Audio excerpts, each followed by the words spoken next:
1, 2.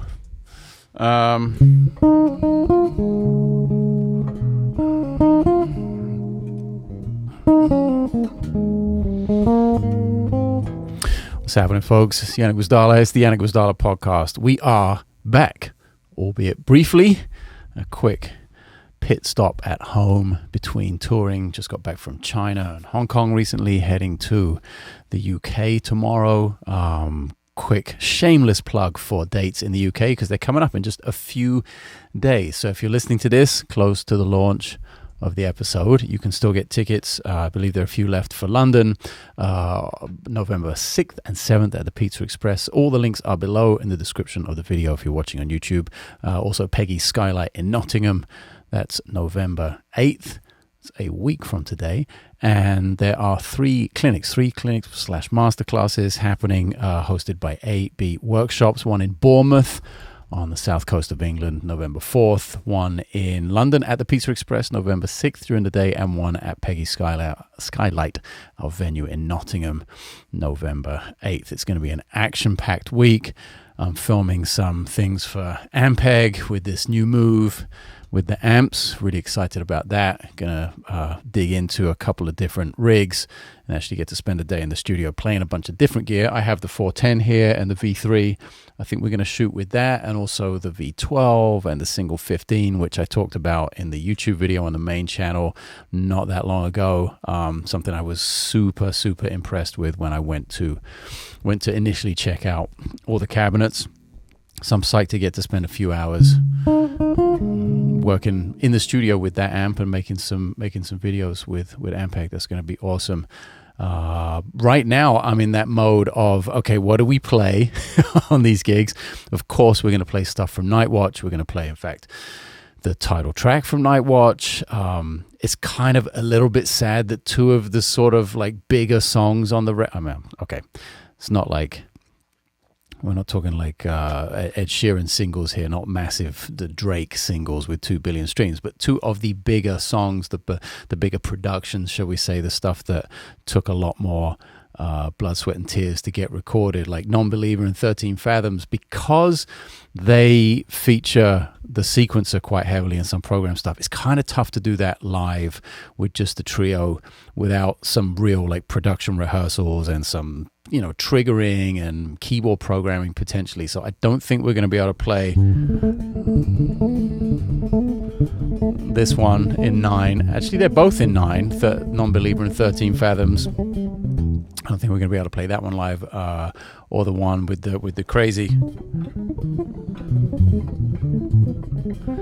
I mean, as you can tell, it's not about whether we can actually physically play those lines or not. It's just about like the cohesiveness of the song and how that kind of comes across to the audience. So we'll be able to play just about everything else except that. I've picked out Ship to Shore, which was by far the most streamed tune in the first couple of weeks of the album being out here. Never Came Home, Concord, Chart Datum, Nightwatch, Quieres Caminar. I've got Polo and 525 and Genoa on as standbys. And then what I didn't want to do was get into the thing of like, oh shit, we got to play these gigs. We don't have any time to rehearse. So let's just play the easiest, most obvious things from my discography. And as I was going through and sort of eradicating, give me that stern look, as fun as it can be to play it, and as many variations of that tune that have come up over the years, kind of happy not to be playing it on this tour. And I sort of, that and Chicago Opener and Erdnaz and just some of the obvious ones. If you've been to a show before, you've no doubt heard those tunes played. So I went back through my albums. It's a painful process to go back and like remember some of those things and actually have to listen to a couple of them. But then there were some things like I realized that on the Union, for instance, Light Years was by far the most popular tune. A bunch of people like covered it on YouTube. It's got 4 times more streams on Spotify, for instance, than any of the other songs on that record. And we've never played it live. So I was like, okay, I think we can do that.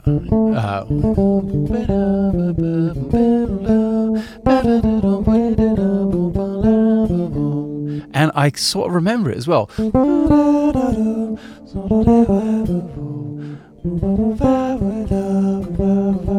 Okay, that's actually it. That's the main tune.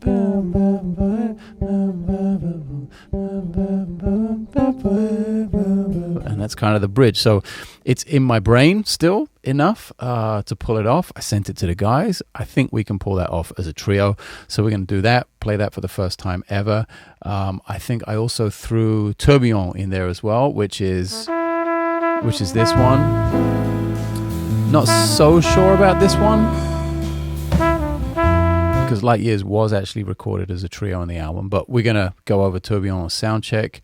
I also threw in American Elm, which I used to play a bunch when I was doing the Last Minute World Tour and playing solo, but I haven't been playing, and I haven't played it with Tom or Cliff, so maybe we'll have a little bit of an original take on that. Maybe it'll be a transitional thing. Just, yeah, really the last few days been sitting down, seeing what I remembered, seeing what I missed playing, and then trying to find some things that were like, oh, we've just it never felt right to do them. I've always been that kind of under pressure of, oh, I just need tunes for a quick gig. Let's put the most obvious ones, throw the most obvious ones out there to whoever I'm playing with. And now I feel like we have a really kind of cohesive sound as a trio, having spent this time in the studio, played a couple of gigs, and I want to build upon that momentum. So throwing a few things out there, some things from Bass Duo from back in 2017 with John Davis. This waltz I wrote.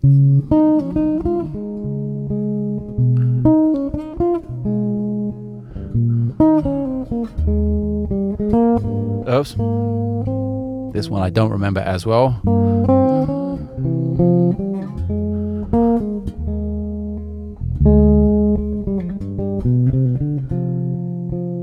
I'm not sure if this is a little fast, but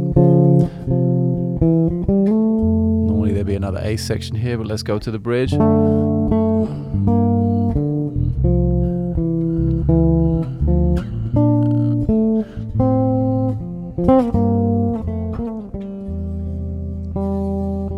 All kinds of intonation and setup issues right now.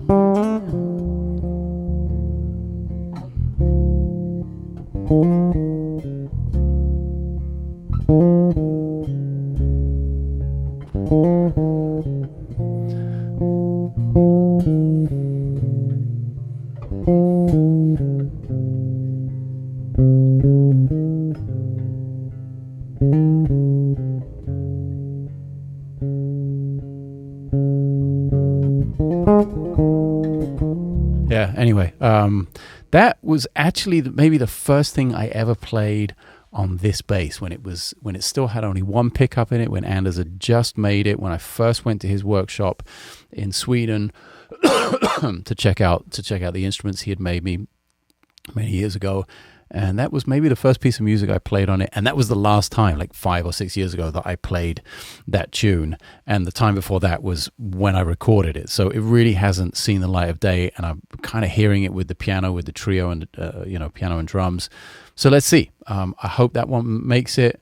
There was one from One Way Out that maybe I played once before on a gig, but really not that much. I think it's called Time to Turn, which we're going to see if we can pull off. And then, just playing the new music from the new record. And we have, 3 nights in a row, especially the 2 nights in the same venue, which I'm psyched about, November 6th and 7th at the Pizza Express. I'm like, it's very nice to leave the stuff set up and to just walk back in the next day with no sound check. That really helps kind of with the consistency of it all. And then we'll sprint up to Nottingham, do the clinic, do the gig, and it'll all be over before it's even started. It's a really short trip. It's an action-packed trip. It's like absolutely non-stop. As soon as my feet hit the ground, they're definitely going to be running right away. And of course, I was in China, so I'm kind of played in. I have 5 or 6 shows under my belt and some rehearsals, so the fingers feel good. But just my luck that it actually starts to turn to winter here in California. Despite the fact that it says it's going to be 87 degrees today in November, what's happening now is that it's getting down to some quite cool temperatures at night. That cools down the house, and then it really, even though it gets to 87 outside, my studio downstairs, kind of, it's all shaded. It never sees like direct sunlight through the window, so it stays kind of chilly in here. Actually got the little heater out there behind me, which has been on a little bit. But the fingers kind of stay cold now for the next 6 months, way longer than they normally do through the summer months. So I have to sort of work a little extra to get them warmed up and firing, and then have to kind of stick with it a bit longer to get the blood flowing and to really feel like I've done some damage when it comes to the practice routine.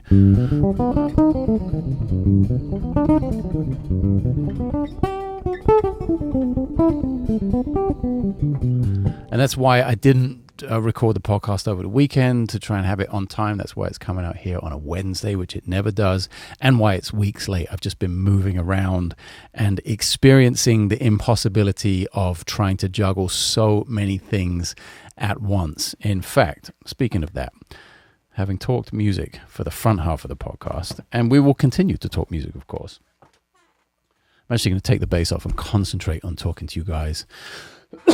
Make sure I remember everything I want to say.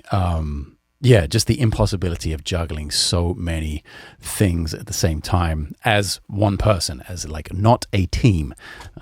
Something that was, I always knew this. All of the favorite people I follow have big teams, and all of the favorite people that influence me in business and in just wanting to do my own thing, they all have big teams, or at the very least they have more than one person. So that's something that's on my mind, has been for quite some time, but it's getting to that point where I want to do so much more stuff. I want the podcast to be regular, and I want it to be with guests. I think that's far more compelling than an hour of me yakking away. Even though you guys tune in and you check it out and I see the numbers, I'm like, okay, it's not 0 streams, that's for sure. And when it's like several thousand people downloading it and listening to it on various platforms, and however many people watch it on YouTube, it's always great to see that there is that engagement. But I think it could be better. I think it could reach a wider audience, and I think it could be more compelling. There could be. I really want to like talk to people and have interesting conversations. Most of the podcasts I listen to, my favorite people to listen to, end up being interviewers, and that's always nice to bring a new and a different story every time I put out an episode. So that I'm working on pretty hard right now in terms of being able to set that up. I'm really not a fan of like the Tim Ferriss model where he does basically everything remotely and with no video. I definitely want to do video, and I want to do these things in person. I think there's something that you really miss when you're even on a really good connection on a Zoom call. There's that real split second, a millisecond reaction thing of being in the same room with someone or sitting across a table from someone that kind of gets lost in translation when it's over a video call. So we try and stay away from that as much as possible. And of course, just here in Los Angeles, there are dozens and dozens, if not hundreds, of really interesting people to talk to. So I don't have to go that far to get started. But then people are all over the country, all over the world. And I'm going to start being better at carrying a mobile setup with me and doing stuff on the road. I did it with Steve Smith earlier this year, and we managed to, even though we were kind of strapped for time, and that particular day was the end of our tour, and Steve had given a clinic, and we did it between like his clinic and our show. It was a little bit forced and not maybe as long as I wanted to do it. I'd quite like to get to that sort of, Joe Rogan is sort of known for doing that 2, 3, sometimes 4-hour podcast episodes when the conversation is that interesting and people have the time. I think that's kind of compelling. So I want to get towards that with the podcast, have a little piece of gear announcement, and I'll do like a full video on this at some point when I have the time, probably late November, but the very lovely people from Caveman Audio came by the house a couple of days ago and dropped this bad boy off, the BC1, the Caveman Audio bass compressor. Pretty interesting concept for compression for bass, like definitely more of a studio vibe than the regular sort of let's put a compression pedal up front in the signal chain to do that specific thing that most bass players use it for.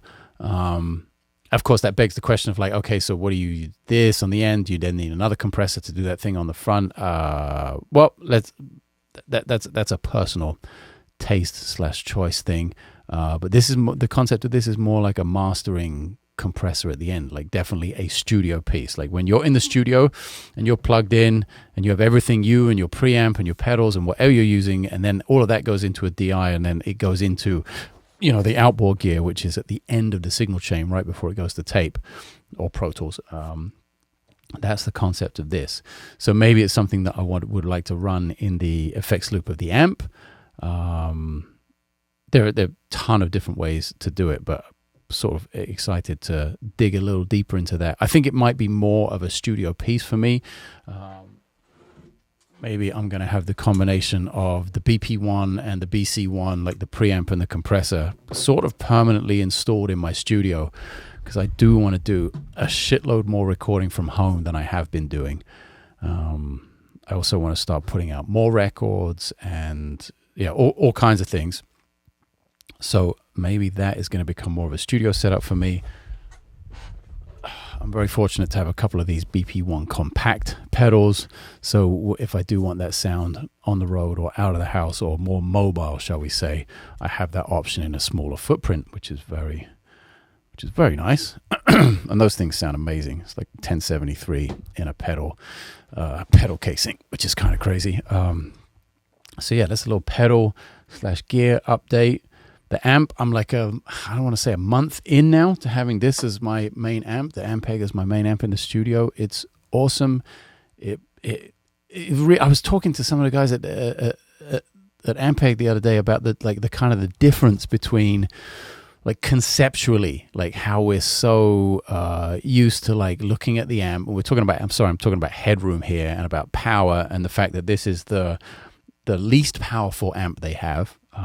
So the 300 watt, the V3, and I'm playing it into an 8 ohm cab. So I really, I don't want to sound like I know what I'm talking about here. This ohms and all that kind of shit was explained to me very recently, and I still don't fully understand it. But I do understand the fact that, you plug a 300 watt head into 8 ohm cabinet and you're not exactly getting 300 watts. So even a 300 watt, amp being on the lower end of the power scale is even lower when you consider the cabinet you're putting it into.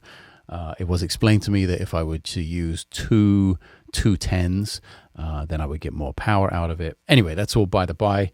The fact of the matter is I took it out on a gig, not a huge gig, of course, baked potato, maybe a capacity of 100 people, but loud. We don't play soft. We're not tickling the tunes there. It's electric keyboards. It's, saxophone through a PA with effects, and it's loud drums. We're not fucking around. So it was definitely, I was kind of nervous that it was like, quote unquote, only a 300 watt head. Normally I me, I'm used to playing the Tonehammer 500 and having what I can, and a split, pair of cabinets, the 2 single 12. So it's a totally different setup.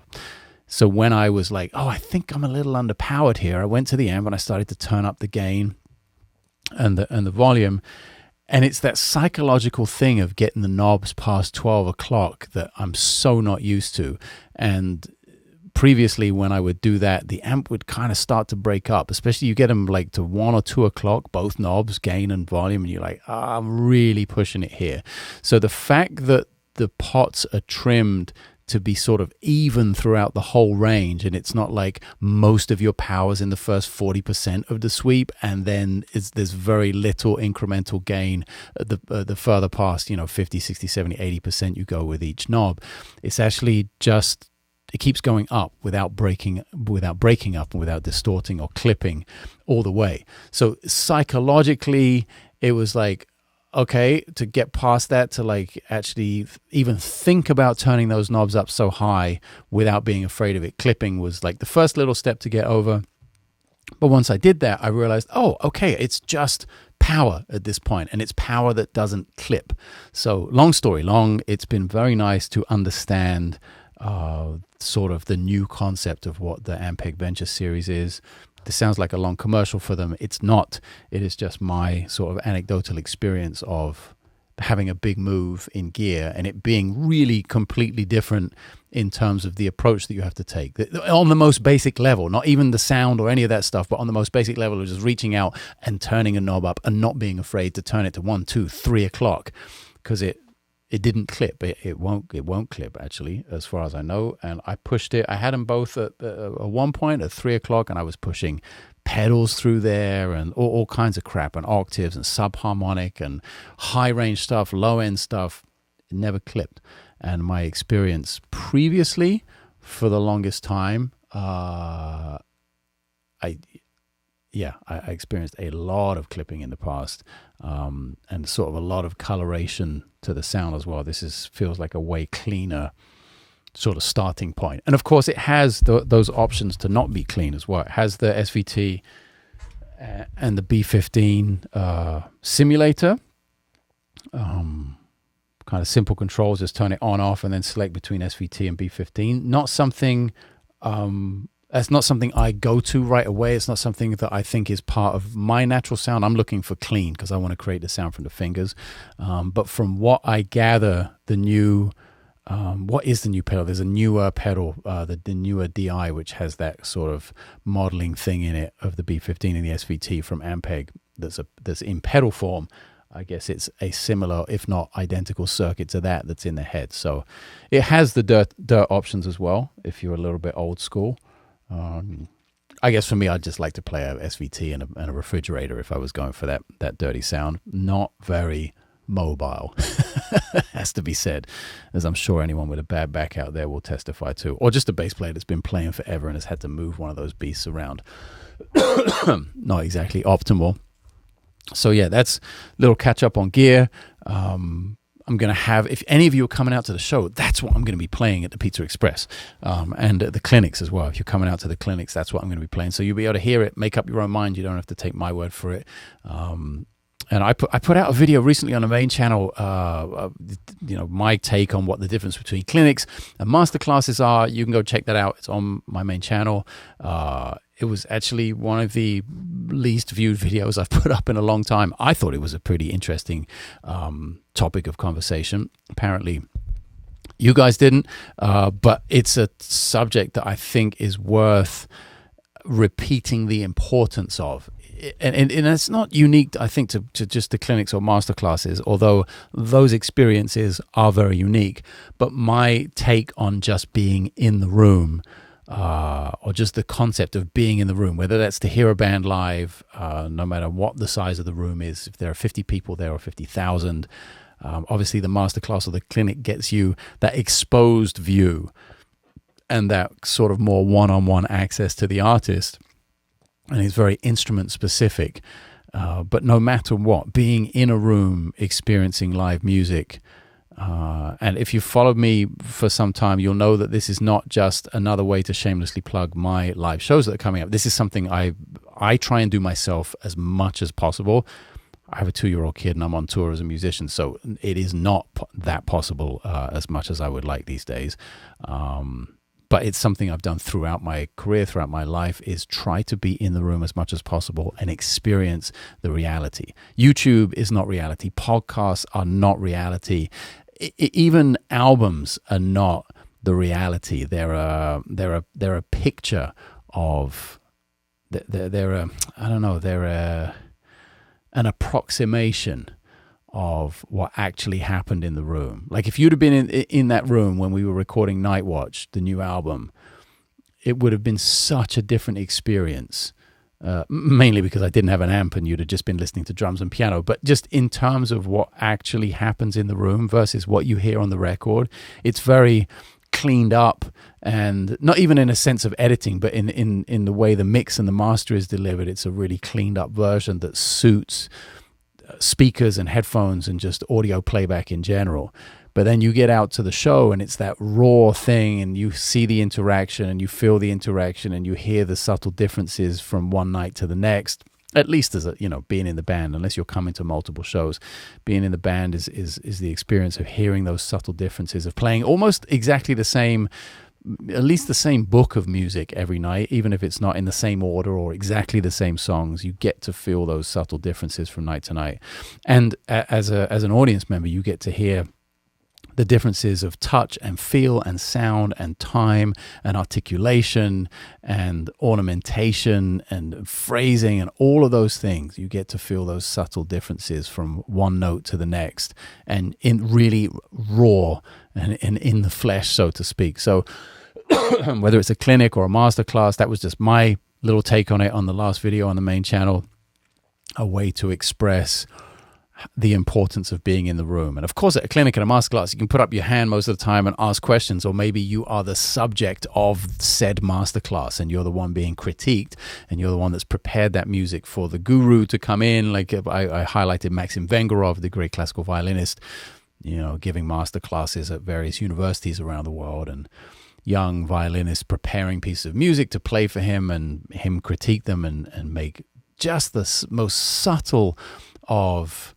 notes, give them the most subtle and almost sort of like, what? That you have to think, like, what are you saying? Like, why did you even say that? And then you start to process it, and you drill down a little more, and him saying one tiny phrase can make you ask so many questions about what it is you're doing, and more importantly, help you find the answers to make it a better performance, and ultimately have more fun in the process. So I think those are like super high value assets when it comes to clinicians and master classes and master musicians giving feedback to younger players. But yeah, the over the macro view, when you zoom out, is like, go to see live music. Go and hear it and experience it live, because I think there's nothing like it. And as a learning experience, like I don't think there's a time I learn anything more than when I'm either on stage myself playing, or when I'm at a show. And maybe it's when I'm at a show, and if I'm really dialed in and watching and I'm digging the music, I don't have the distraction of having to play or participate. I can just kind of sit back or stand there and let it all wash over me, and sort of. We have that, I guess a lot of people will experience this once you spend time playing music. You can't switch off the analytical side of your brain when you listen. That is sometimes, I find, a hindrance. I don't think it's a great thing. I wish I could just switch it off and enjoy it as a regular person who knows very little about music. And I try and get to that state when I'm listening to music, audio, like audio recordings, or whether I'm listening to live musicians play.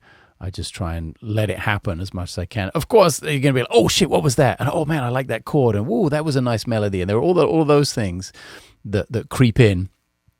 But just the act of being there can be a massive learning experience if you're open to it. And I try and be that way as much as possible. And just like, I've been doing this thing recently.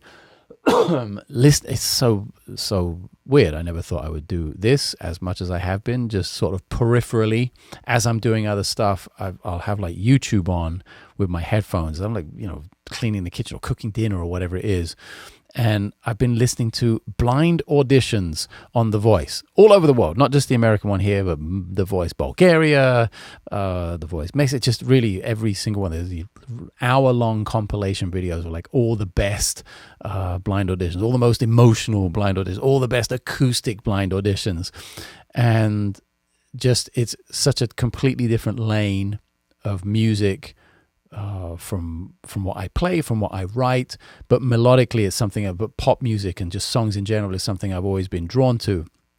And then the fact that it's this context of a blind audition where they're being judged solely on their voice is really cool. And half the time I'm not even watching it, it's just on, maybe my phone is in the pocket and it's playing from YouTube. Or I'm walking around, the phone is up on the stand. I only see the phone or see the person, every 3 auditions or something, because I'm, peeling potatoes or whatever it might be. That's been cool, just to put a bunch of songs in my head and hear. Obviously, these compilations are the best of, so they actually happen to be some quite heartfelt performances, and then hearing everyone's take on these tunes that we like. A lot of them are super popular songs. Some of them are old school, some of them are newer. There'll be like a Justin Bieber song followed by a Temptations tune. It's like really a wide range. Many decades of recorded artistry is sort of encapsulated in this process, and it's very interesting to hear what will get a judge's chair to turn, and what moment of the performance connects with a certain judge. So that, combined with the fact that I'm just listening to melodies over and over and over again, some that I know very well because I'm just a massive fan of music and have listened to, pop radio my whole life, and other moments where I'm like, whoa, what is this song? I don't know that. And then there are some songs that you're like, hang on a second, whoa, wait, what? I know this, but I don't know this. And the version of it is so creative that it gives me like 1,000 ideas for doing that for myself. I've always shied away from the cover song or playing other people's music. I think if I look back through my entire discography, which I unfortunately had to do recently, there's maybe, let's see, I covered the Little Dragon song, which then everyone fucking covered, but I did it first. I really did. Glasper did a version of this song, but I actually did it first, and it was because I went on tour on a co-bill with Little Dragon, so I actually heard that song every night. That's how I found out about it. Am I bullshitting myself? Let me just double check when Robert Glasper Twice. When did he put that out? 2012. Great. I knew, and wow, not only was I first by 2 years, so yeah, I did. Sorry, I sound like a dick, toot my own horn here, but the Space in Between came out in 2010, late in that year. So I know I recorded that tune probably July or August because we did that tour in April of that year. So yeah, I was a full 2 years early, I guess, on that one. And not that tune. Where is it? Twice here. And that's one of the very few times. Whoops, where is it? Here we go. If you don't know this record, this is now, 13 years old.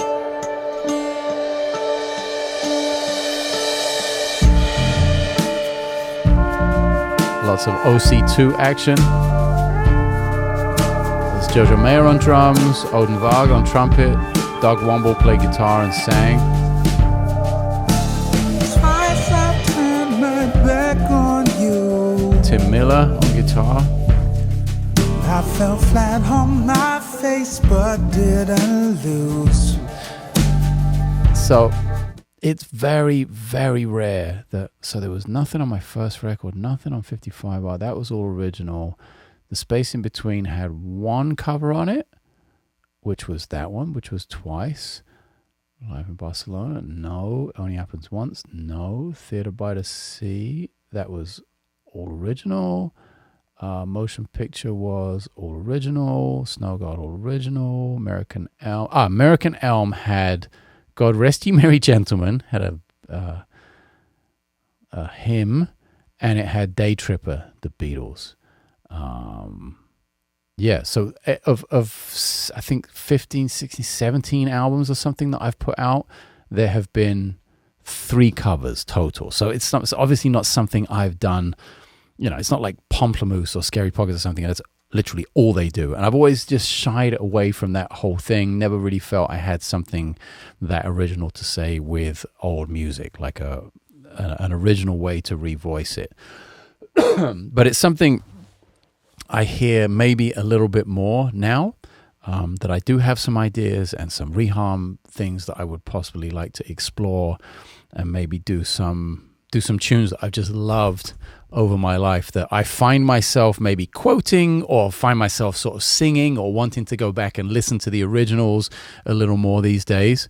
So that's kind of percolating in the back of my head that maybe I'm going to put out a record of, an entire record of somebody else's music. I don't know whether that's like a whole album of Sting tunes or a whole album of Norah Jones tunes, whatever it is, or whether that's just a collection of songs. I think it's safe to say I'm going to do vinyl in the not too distant future. That's something on my list for 2024. It's something I get more and more requests for every month. I know it's something that's super popular. I'd love to have Night Watch on vinyl. I'd love to put some of One Way Out on vinyl, of The Union. I think there are nice moments on Bass Duo, perhaps, with John Davis. Snow. There are moments. I've also thought about, okay, maybe I'll do an LP of just the title tracks from each album. And I better do that soon because there are just too many title tracks now to get out on one LP. What is it, 40 minutes or something? 30, I forget. So yeah, there are some ideas to do that, like have the title songs of each record: American Elm, Motion Picture, Theater by the Sea, It Only Happens Once, Space in Between, Mystery to Me. Like there are enough title tracks, Night Watch, for instance, from the new album, that could make up a whole LP. So definitely have some ideas in that department. For anyone coming to the shows, I'm going to wrap it up here, but for anyone coming to the shows in the UK, I did actually print posters. So we have a little bit of merch going on after the shows. We will be very happy to sign them for you. I've actually made download postcards as well. So anyone who actually wants to buy the music, there won't be physical CDs or LPs there. Those are tough to travel with, and I just haven't pressed any CDs in years for albums. I think that's a thing of the past. Maybe vinyl will make it back, not necessarily on the road because they're tough to travel with, but I did print postcards with QR codes on them, so you can download the music with high quality audio files and with the play alongs and all the other stuff that comes with it, the sheet music. That will be available for sale as a little bundle with the poster. So it'll be the poster, the postcard, and that will come with all the music and sheet music and play alongs and WAV files, so you get the high fidelity. That will be available at all the shows. It's all very modern. It's all very new to me. There'll be ability to pay with a QR code with Venmo and PayPal. I think it's all going to be cashless, so make sure you have a smartphone. Just trying to really make sure I'm not dropping the ball in any area here, and making the most of the short amount of time I'm able to be on the road and come out and see you guys and try and provide some value to the evening. I know there's nothing more valuable than your time, and I appreciate the fact that you spend time listening to this podcast, spend time listening to the music, and of course take the extra time and effort that it takes to come out to a live show. Really appreciate that. Again, tickets are all linked below. Much more to come soon, and hopefully the new sort of interview phase of the podcast will get up and running in the new year as I sort of make phone calls and send emails and send text messages and get some of my favorite people, who I'm sure are also your favorite people, involved in being on the podcast. I've done it a bunch in the past. I've had super compelling conversations with amazing people like Jojo Mayer and with Seth Godin and Steve Wolf and Chris Cheney and just all these really smart, funny, interesting people who happen to be quite often bass players, but definitely tuned in to the music world. And I want to bring much more of that to you in the future. So on that note, I'm going to call it a day. I'll see a lot of you, I hope, in London.